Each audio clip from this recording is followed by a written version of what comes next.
Yan, morning. Luto tayo ng inabaraw. Ang tawag sa mga gininding. Okay. Ang ginamit na natin, nasa hog. Yung bangus kagabi yan. Panis pa. Lagyan ng sibuyas. Tapos asin lang ginamit. Tapos ito, lagyan natin yung gulay. Yan, ano yan, alugbati, spinach, saka kamote, talbos sa kamote.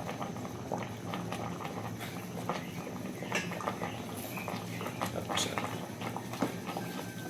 okay, yan na. Basta nakuha malunggay eh. Kaya yan. Tapos ng kamote, spinach at alugbati. Yan. Ito yung masarap ng gulay.